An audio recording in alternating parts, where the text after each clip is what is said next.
Hello, and welcome to another tutorial where we're going through the Level 1 lesson book, the Piano Adventure series. This is the second edition, and tonight we're going to talk about Party Song.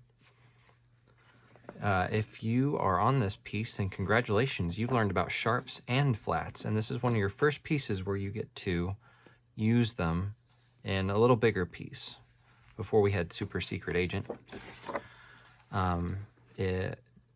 Real quick, if you'll like and subscribe to the video, that really helps support the channel.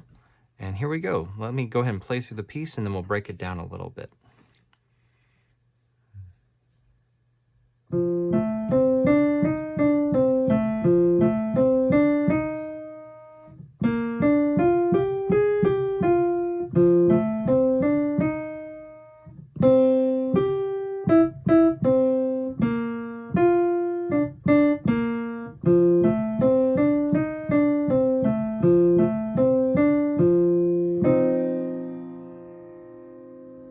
Cool. This is probably one of the first few pieces you play that sounds what we call bluesy. So it has blues elements to it because of that this home note chord, or what we call a one chord, which you'll learn about later in this book, the one chord, but we're adding this flat note. So that gives it a bluesy sound. And then we also have this flat note up here, again, giving it a bluesy sound. So let's talk more about this piece, though. I guess I want to mention that in case you like the sound of that music, you might be interested in learning more about the blues. Okay, Party Song. Your thumbs and this piece share C. Now, a lot of students don't like that, and I understand. So you can move your right hand up. I wouldn't move your left hand up, back, down, because then your thumb would be on the B flat, and that's not going to work well. I tend to just get my hand out of the way, or move my thumb out of the way a little bit. And it's not uncommon for other pieces, even advanced pieces, for your hands to be close, sometimes even over and under each other. So we start with an arpeggiated chord, a broken chord.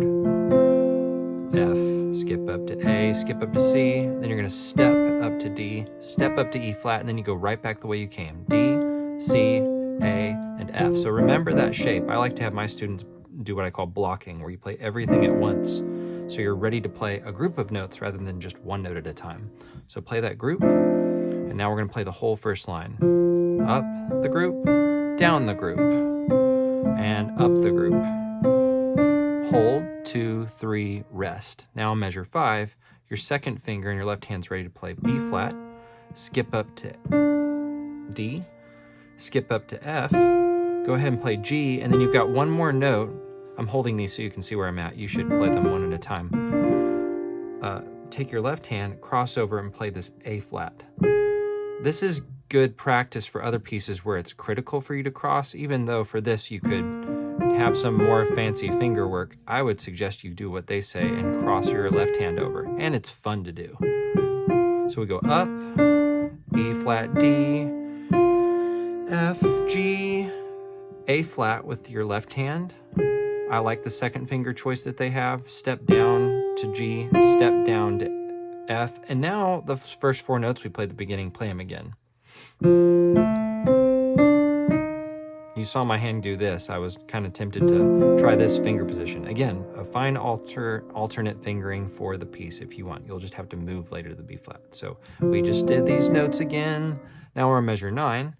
C all the way up to G.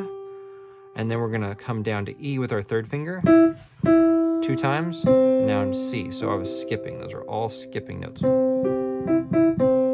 Now my left hand plays that B flat like before. B flat, F with my 4th finger, D, D, back to B flat. So it's the same pattern as this chord, And then at the end, we have the same notes we started the piece with. They go up, they go down, and then they come up, but instead of going to the E flat, they go back down to the F. Hold the F while you play C and E flat together with your first and third finger. Don't play them like this. Hold the F while you play. And there you have it. One little bonus that I also forgot to mention was that this is kind of like a 12-bar blues sound. Another thing that's giving it that bluesy sound, and it has to do with the chords that it uses, which is this chord, and this chord. It's all part of a 12-bar blues, though this piece has 16 bars or 16 measures. Okay, again, if you'll like and subscribe to the channel, it's such a great support. Share it with your friends. I hope it helps, and let me know if you have any questions. Good luck.